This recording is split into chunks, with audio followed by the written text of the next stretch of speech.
Olá, seja bem-vindo ao dia 132 da nossa jornada de leitura bíblica. Estamos no livro de 1 Coríntios, para hoje, capítulo 8, 9 e 10.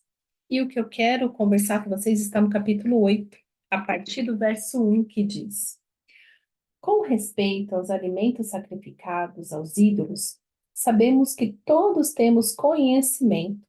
O conhecimento traz orgulho, mas o amor edifica. Quem pensa conhecer alguma coisa ainda não conhece como deveria. Mas quem ama a Deus, este é conhecido por Deus. Este versículo aqui, o versículo 3, ele me intriga muito, que fala, mas quem ama a Deus, este é conhecido por Deus. Por quê? Porque lendo assim, você fala assim, ué, então Deus só conhece quem o ama, né? Se eu falo, quem Quem ama a Deus, este é conhecido por Deus. Aí eu quero te perguntar, o quanto Deus te conhece? Mas assim, aqui também, depois de ler muitas vezes, esse versículo ficou no meu coração por muito tempo. E ele ainda fica. Toda vez que eu leio, eu fico, uau! Então eu preciso amar mais o Senhor para ele me conhecer mais ainda. Então tem isso, né, de quem ama a Deus é conhecido por ele, né? Porque amar o Senhor é orar, é contar tudo para ele, abrir o coração, é saber que ele é o Deus do impossível. Ele que provê todas as coisas, ele que faz acontecer. Então, assim, ser conhecido por ele mesmo. Mas também, assim, o outro ponto também é quem ama a Deus, Deus sabe que ele é amado por você. É conhecido por Deus, né? Este é conhecido por Deus. Então, assim, é como Jó, que Deus fala assim, né, pro diabo, fala assim, você viu o meu servo Jó? Então, quando você ama o Senhor te conhece, o Senhor sabe quem o ama. E isso para mim é muito forte, porque já parou para pensar o quanto Deus sabe, absoluta certeza, o quanto você o ama? Deus, assim, ele que conhece, ele sonda mentes e corações. Então parece uma coisa simples, mas para mim é muito forte. O Pai sabe que eu amo. Aí me leva para aquele versículo, né, para aquela passagem de Jesus falando: Pedro, você me ama? E Pedro respondendo: Senhor, tu sabes que eu te amo. Então é como se o pai tivesse esse diálogo: Filho, você me ama? E a gente falasse: Pai, tu sabe que eu te amo? Mas assim, nem precisa conversar, porque Deus já sabe que você o ama.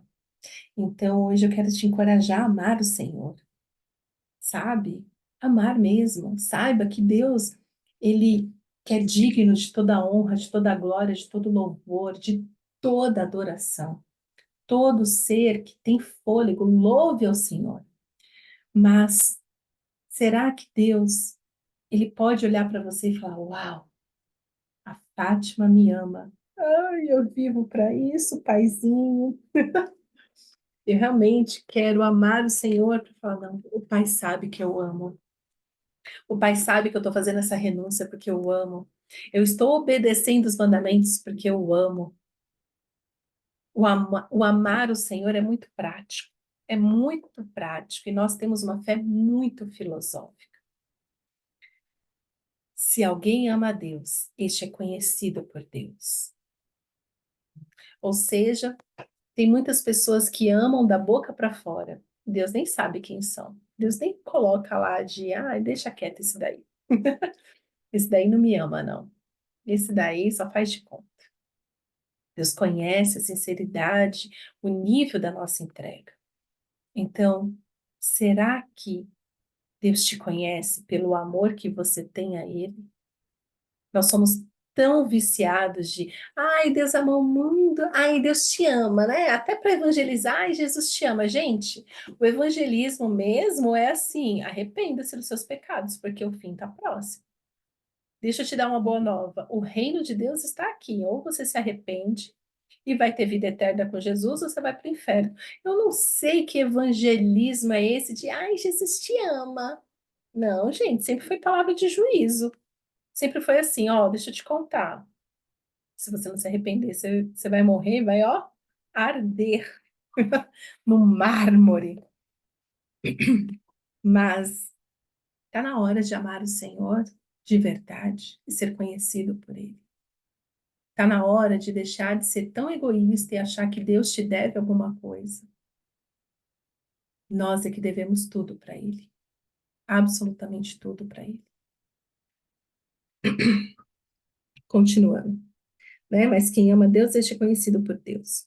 Portanto, em relação ao alimento sacrificado aos ídolos, sabemos que o ídolo não significa nada no mundo e que só existe um Deus. Pois, mesmo que hajam chamados deuses, quer no céu, quer na terra, como de fato há muitos deuses e muitos senhores. Nossa, essa parte me intriga muito. Mas assim, há muitos deuses. Assim, há um só Deus, de letra maiúscula, o Senhor dos senhores, o Rei dos reis, né? Um Deus criador, só tem um. Deus não divide trono com ninguém, não. Mas há muitos deuses e senhores. Então, o que que Paulo está falando aqui? Olha, tem muito ídolo, tem muito demônio, tem muito ídolo, muito demônio, muita coisinha, né? Por isso, muitos deuses e muitos senhores. Quem faz esses deuses? Quem faz os senhores? O ser humano, que é aquilo que o Antigo Testamento fala tanto, né? Fazer as estátuas, fazer ali o ídolo com suas próprias mãos, e faz daquela estátua um senhor sobre a sua vida. Né? Tem os que adoram a natureza, então faz do sol o senhor da sua vida, faz a lua, as estrelas, a árvore. Uma vez eu vi uma pessoa, né, que, eu me conecto com a natureza, vai lá, abraça a árvore, e fica todo num ritual de adoração. Gente, isso é aberração. Isso não é de Deus. E é isso que Paulo fala, ó, tem muitos mesmo, só tem um Deus. Porém, quer no céu, quer na terra, tem aí os chamados deuses, quer no céu, quer na terra. Como de fato há muitos deuses e muitos senhores. Isso está entre parênteses. Mas o que que Paulo está querendo dizer assim? Ó, realmente tem muitos deuses e senhores instituídos por homens, que é aí o ocultismo e etc.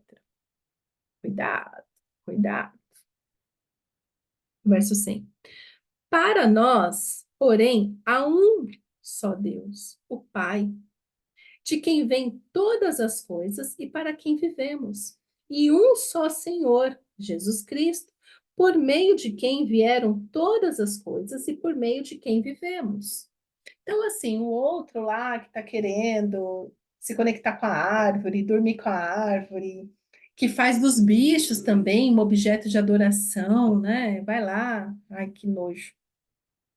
Mas para nós, que chamamos Jesus de Senhor e Deus de Pai, é com Ele, é para Ele que vivemos, é com Ele que nós temos compromisso. E Deus tem toda uma cartilha, tem toda aqui uma Bíblia nos falando como nós podemos agradá-lo, como servi-lo, como amá-lo, como viver para Ele. Que é o que Paulo continua falando, verso 7. Contudo, nem todos têm esse conhecimento. Alguns, ainda habituados com os ídolos, comem esse alimento como se fosse um sacrifício idólatra. Como a consciência deles é fraca, fica contaminada. A comida, porém, não nos torna aceitáveis diante de Deus. Não seremos piores se não comermos, nem melhores se comermos. Contudo, tenham cuidado para que o exercício da liberdade de vocês não se torne uma pedra de tropeço para os fracos. Pois se alguém tem a consciência fraca, viu você que tem esse conhecimento, comer num templo de ídolos, não será induzido a comer do que foi sacrificado a ídolos? Assim, esse irmão fraco, porque em Cristo morreu, é destruído por causa do conhecimento que você tem.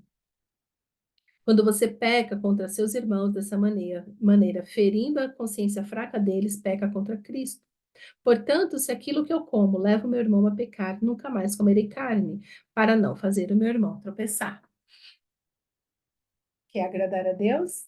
Aprenda como agradar, como conviver com o seu próximo. Então, assim, a Bíblia, Jesus, ele nos leva para este lugar de equilíbrio. Então, o que que Paulo está falando assim, ó? Se você comer ou não comer, para você não fazer mal, porque Você sabe a vida que você tem com o Senhor, mas aquele que tem a mente fraca vai achar que pode fazer a mesma coisa que você, só que ele vai cair, porque ele não tem um relacionamento tão profundo com Deus que nem você tem. Então, assim, às vezes, assim, eu sou meio ousada em algumas coisas, mas que na minha consciência eu tô tão tranquila de que, assim, não, Deus está comigo, eu sei a quem eu pertenço, isso não me abala e realmente não me abala. Mas tem outras pessoas me observando, então eu também tenho responsabilidade para com elas. Por quê? Porque a partir do meu exemplo, elas vão fazer algumas coisas, elas vão tomar algumas decisões. E se elas tomam uma decisão baseada em mim, e essa decisão para elas for pedra de tropeço, ou para elas fizer mal, eu tenho responsabilidade com isso. Entendeu? Então nós temos que prestar atenção nisso. Eu não vivo só para mim, eu tenho responsabilidade para com os meus irmãos e também para aqueles que ainda não têm a mesma fé que eu. Quer saber como amar a Deus, agradar a Deus? Aprenda a servir o seu próximo. Aprenda a fazer renúncias que traz edificação. Agora, para aquelas pessoas que você pode ter um diálogo, que estão abertas a aprender a andar com o Senhor, você pode ter, né, uma conversa melhor, mais profunda. Mas, no geral, presta atenção com quem está tendo você como exemplo. Isso é muito forte. Então, assim, não tente convencer as pessoas, mas perceba a maturidade com quem você está lidando, entendeu? Então, assim, a comida sacrificada a ídolos, eu acho nojenta, eu nem faria questão de comer mesmo, não. Ugh. Tem gente que come, porém, é melhor que não coma, né, gente? Para que comer? Eu sou dessa opinião, para que comer? Ai, que nojo.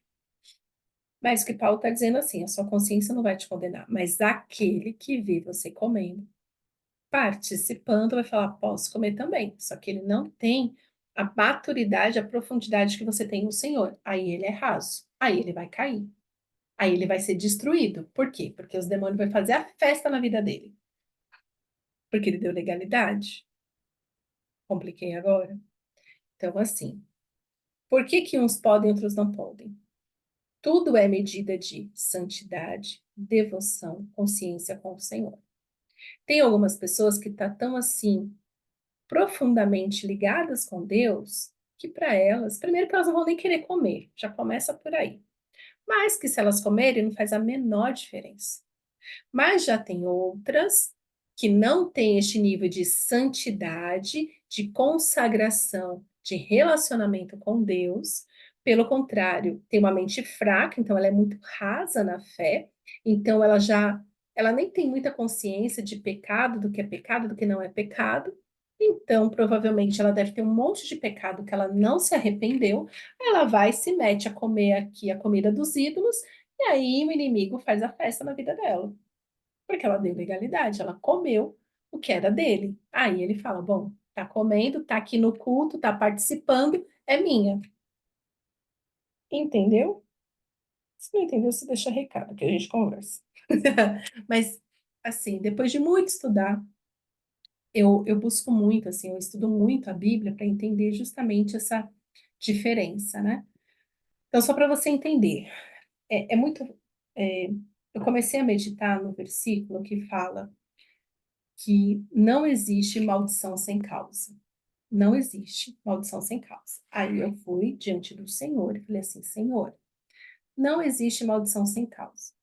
Mas eu estava sofrendo isso, isso e isso, que eu sei que é puro, tipo o inimigo me infernizando. Eu não dei motivo para ele me infernizar. Por que que ele está me infernizando? E até mesmo eu questionei o Senhor assim: Senhor, eu estava no tempo da minha ignorância. Eu nem sabia o que que era vida em santidade, o que que era vida com o Senhor. Por que disso?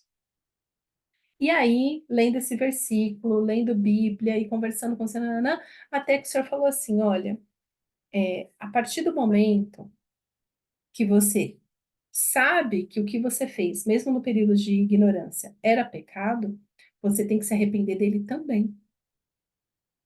Que quando você se arrepende desse pecado, ele é cancelado e aí você é purificado, remido E aí tudo se faz novo, aí não tem mais legalidade, aí a maldição não pousa mais.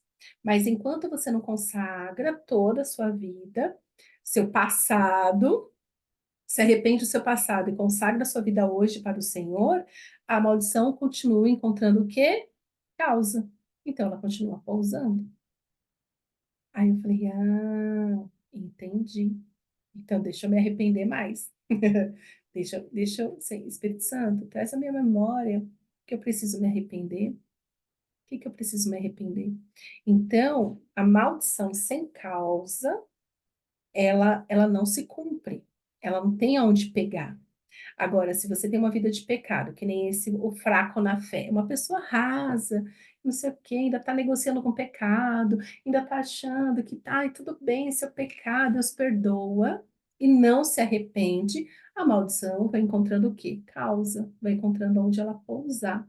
Mas a partir do momento que você se arrepende daquele pecado, você confessa e abandona, o sangue de Jesus vem, te purifica, você fica mais cheio do Espírito Santo ainda, você é santificado, e aí a maldição não tem como pegar em você.